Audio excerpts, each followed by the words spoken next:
Bien, señores, estamos de regreso con Matinal. Gracias por seguir en sintonía. Le damos la bienvenida a nuestro primer invitado del día. Se trata de John Guiliani, abogado, catedrático, ex juez del Tribunal Superior Electoral y ex embajador de la República Dominicana en Israel, a propósito de que el conflicto de Israel y Palestina sigue causando gran preocupación con lo que está ocurriendo en la Franja de Gaza. Bienvenido, un placer tenerle con nosotros. Muchas gracias por la invitación, muy agradecido.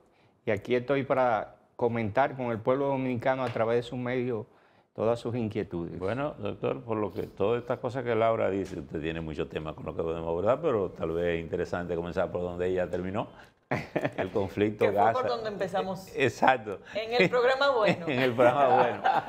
Sí. Un poco, usted que vivió esa experiencia en Israel y puede tener detalles mejor. Sí, mira, yo viví lo que es el Mossad, lo que es el Servicio de Inteligencia Israelí. Inclusive debo hacerle esta anécdota para que ustedes se ilustren lo que es Israel internamente con el servicio, por ejemplo, diplomático, que era que yo representaba a nuestro país allá. En Israel, las embajadas, la mayoría, no tienen no tienen militares a su servicio en las embajadas. Solamente las 5 principales, Rusia, China, Estados Unidos, es que ellos le dan ese servicio. Y cuando yo pregunté, cuando llegué a Israel, que por qué era eso así, me decían que el servicio de inteligencia israelí interno era tan bueno y tan eficaz que no había necesidad de asignarle personal militar a las demás embajadas para esos fines, de tener militares en su sede cada embajada. Y la mayoría, solamente las 5 principales países del mundo, es que tenían ese servicio. O sea, con eso quiero dar a entender para que el pueblo dominicano pueda ver que el servicio de inteligencia interno de Israel es muy eficiente. En Israel tú puedes andar a cualquier parte y hora del día en la calle y nadie te va a quitar un celular, como ocurre en estos países, nadie te quita, no hay asalto, o sea, es muy seguro andar en Israel, en Tel Aviv o en Jerusalén a cualquier hora del día. ¿Cómo explicar los ataques que le hicieron la gente de Hamas a Israel? Bueno, De esa dimensión. De esa dimensión. de esa dimensión, Y rompieron con toda la inteligencia y todas esas cosas. hay una versión que es la que yo realmente de manera personal creo, que es que Israel dejó que le dieran el golpe para entonces tener la reacción de solucionar de forma definitiva el problema de Gaza que lo venía agobiando desde 2005, cuando Ariel Sharon entregó esa franja a los palestinos para que ellos establecieran su seguridad y su manejo interno. De todos modos, debo decir que la franja de Gaza, cuando yo estaba en Israel, todo lo que entraba a esa franja por aire, mar o tierra, era supervisado por Israel. O sea, la comida, el combustible, el dinero que podía mandar Qatar, todo era supervisado por Israel. Inclusive nosotros nos llevaron al servicio diplomático en una visita a la valla, a la defensa que dividía Franja de Gaza con Israel, y tuvimos examinando los túneles que se hacían, porque déjeme decirle, Gaza está llena de túneles completos. Ellos tienen una ciudad debajo de la tierra. Ahora, si yo acepto esa teoría que usted plantea de que Israel se dejó dar golpe para accionar, ¿cómo va a solucionar el problema? Porque Gaza seguirá siendo un problema, ahora mucho más complicado después de lo que ha ocurrido. Sí. Es decir, lo que quiere decir que el problema, más que solucionarse, se complica. Sí, fíjate que Estados Unidos sigue poniendo presión al primer ministro para que haya un acuerdo de paz, y Israel se resiste. Dice que hasta que no terminen los objetivos militares que ellos se trataron con la incursión, ellos no van a hacer un acuerdo de paz. Hasta ahora Estados Unidos ha tenido ese discurso formal, pero en la práctica ha impedido todo cese de fuego. Sí, pero hay diferencias fundamentales entre Estados Unidos e Israel ahora mismo. Sí, pero ¿cómo va Israel a resolver el problema? Porque Gaza sigue estando ahí, solo que ahora con un cuadro dramático, complicado. Bueno, ellos tienen que... Bueno, una franja de Gaza completamente destruida. Sí, en pero más de un 70%. ellos se van a quedar ya con el control de esa franja. Sí, ¿agregarían ese territorio al suyo? No, aunque no lo agreguen en principio formalmente como un territorio de Israel, porque eso lleva un tiempo hacerlo y políticamente quizás no le convenga, ellos van a tener control de esa franja para no recibir ataques de misiles desde ahí, de tan cerca, en las ciudades principales de Israel. O sea, ese es uno de los objetivos fundamentales de la incursión, según mis informaciones. ¿Pero qué pasaría entonces con los palestinos que están actualmente en Gaza? Muchos ya se han ido a través del estrecho de Rafah, se han ido a los países que están alrededor de Israel, Jordania, Egipto, el Líbano, muchos se han ido. Muchos palestinos ya huyéndole al conflicto que en el territorio se ha desarrollado, han salido ya. Bueno, pero vamos a verlo en términos prácticos. Israel llegó a un momento en que comenzó a poblar buena parte de la Franja de Gaza, incluso a construir viviendas, esas cosas. ¿Pudiéramos pensar que Israel en definitiva se quedará con ese territorio? Sí, porque desde el punto de vista de la seguridad de las ciudades que Israel entiende que deben tener paz para desarrollar sus actividades comerciales y sus actividades normales, no puede cometer el mismo error que se cometió en el 2005. Bueno, pero que Israel, si extiende su frontera, seguirá estando rodeado por adversarios. Seguirá estando rodeado por adversarios, pero son adversarios que son países que ellos controlan mejor. Fíjate que la mayoría de los misiles que llegan a Israel no llegaban de los países que son enemigos de Israel y que están circundantes, y que eso Israel no lo puede evitar, sino la mayoría venía de la Franja de Gaza, pero porque eran los más subversivos. Porque muchos de sus países enemigos se apoyaban y le daban recursos, en las organizaciones que estaban en Gaza. Recursos, sí, pero ellos, el objetivo militar es que Gaza no siga siendo lo que era. Y hasta que ellos no consigan eso, no van a hacer acuerdo de paz. Ahora, hay espacio porque ha surgido en el conflicto la idea, la vieja idea, de que se declare un Estado palestino como forma de darle un territorio, darle una personería y ver si se resuelve el conflicto.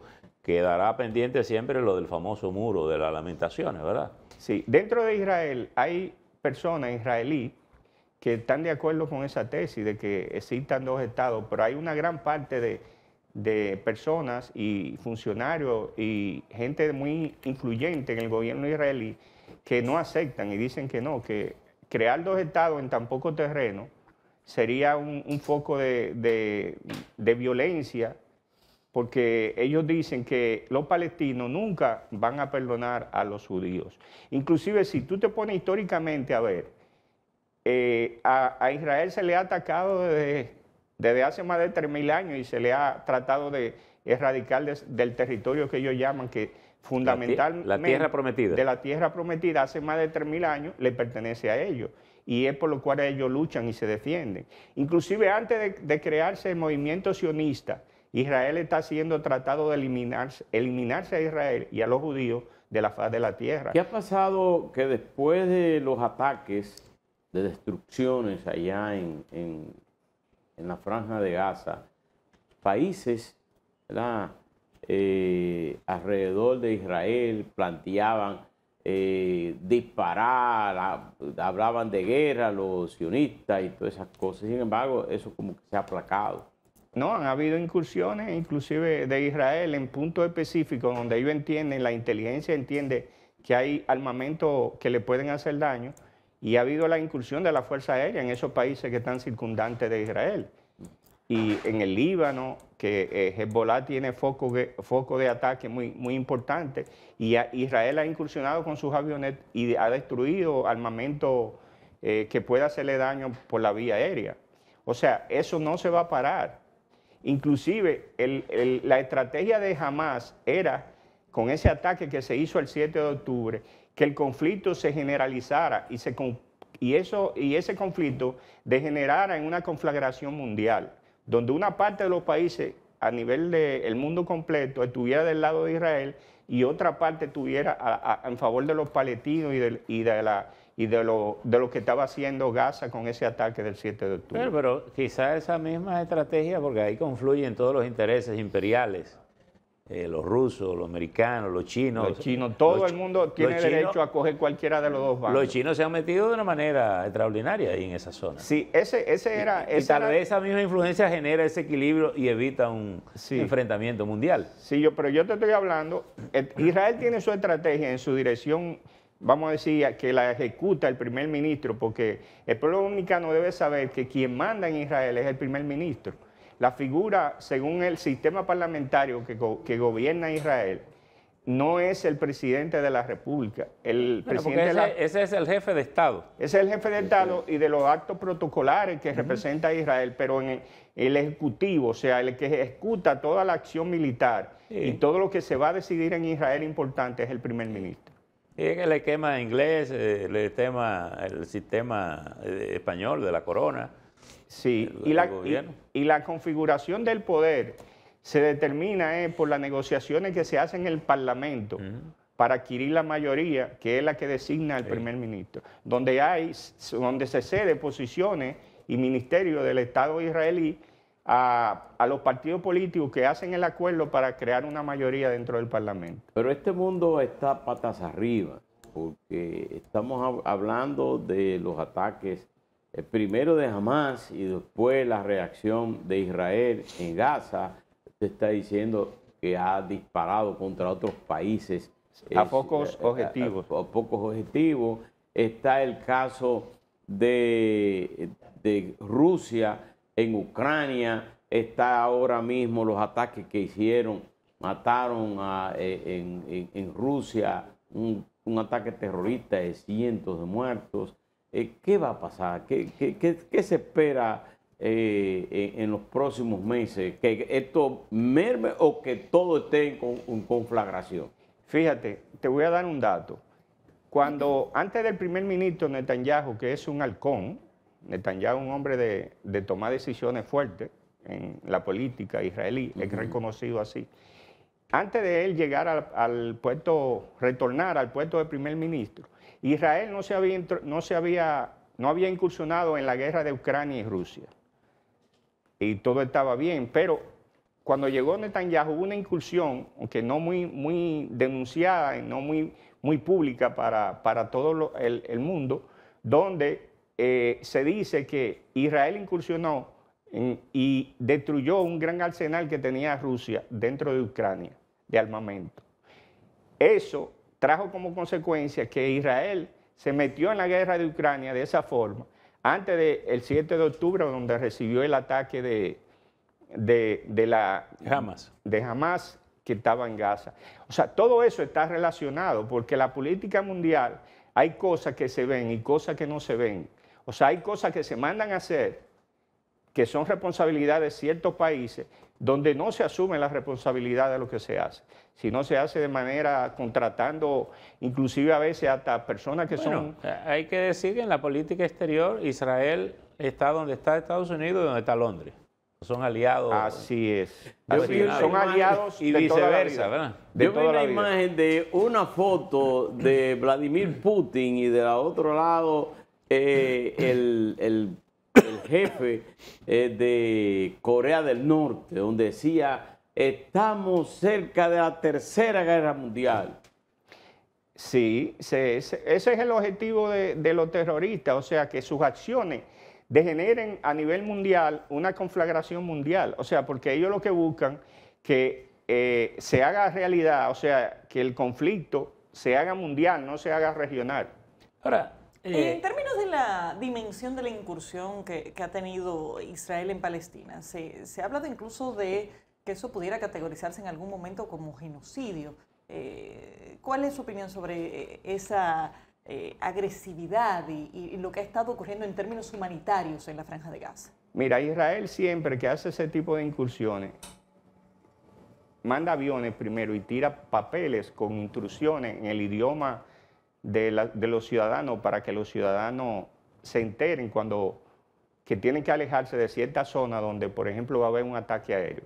Ellos acostumbran para que no haya pérdidas humanas cuando ellos hacen las incursiones aéreas de sus aviones, que son los aviones más modernos del mundo y con la mayor capacidad de hacer daño de destrucción cuando ellos atacan por la vía aérea. Ellos siempre aéreo un día o 24 horas, o 12 horas antes, para que no haya pérdidas humanas. Pero son objetivos militares. En los objetivos militares y en una guerra declarada, como está en este caso en esa zona, o sea, no se puede dejar de conseguir objetivos militares porque haya civiles. O sea, aunque déjame decirte que jamás tenía objetivos militares, por ejemplo, en hospitales y en áreas donde más había población civil. ¿Buscando qué? Buscando eso mismo, que si se le quería llegar a esos objetivos militares de Hamas, hubieran pérdidas humanas en el camino o en la conflagración para ellos políticamente usarlo a nivel mundial. Se utilizaban en los hospitales, las iglesias. Para ellos tener dirección militar. A veces lo hacían túneles debajo de donde estaban ubicados, por ejemplo, hospitales, para ellos operar desde ahí y evitar que Israel pudiera, por ejemplo, atacar un hospital que estaba debajo y debajo del hospital estaba una ejecución militar. Ahora, ¿no es cuestionable en términos humanitarios? Siempre es cuestionable porque uno no puede apoyar, o sea, la pérdida de vidas humanas en una guerra, pero hay que ver las dos partes, cómo se manejan con el tema. Yo veo que la calificación de genocidio que Laura ha planteado es poco probable en la medida en que Estados Unidos e Israel estén metidos apoyando a Israel. Sí, pero ellos son los que controlan también todos esos mecanismos que puede clasificar ese tipo de cosas como para llevar una acción judicial. Pero quería preguntar esto, porque este es un año en que va a haber muchas elecciones en muchos países muy determinantes, incluyendo Estados Unidos. Así es. En noviembre, eso en la de Estados Unidos. En Francia también, en Francia también va a haber elecciones. Y en muchos países, en Alemania también, que tienen mucho que ver con este conflicto. ¿Pudiera los resultados de las elecciones de estos países cambiar el panorama y que pueda dar pie a encontrar salidas diplomáticas a muchos de estos temas? Yo diría que sí, que tiene que influir, porque el cambio de presidente en cualquier país, de los que usted ha mencionado, influye en las decisiones de apoyo político de un país a otro. O sea, en todos esos países el presidente es el que tiene la dirección de la política internacional. Y entonces, si hay un cambio de mando, es evidente que eso puede influir en si se está apoyando tal o cual decisión a Israel, en este caso, o si se tiene una posición pro-palestina en otro de los casos. John Giuliani, muchísimas gracias por tu participación. Gracias a ustedes. Siempre un placer. John Giuliani, catedrático, ex juez del Tribunal Superior Electoral y ex embajador de la República Dominicana en Israel. Vamos a una pausa y enseguida volvemos. Muy agradecido. Muy bien. Bueno, gracias a ti.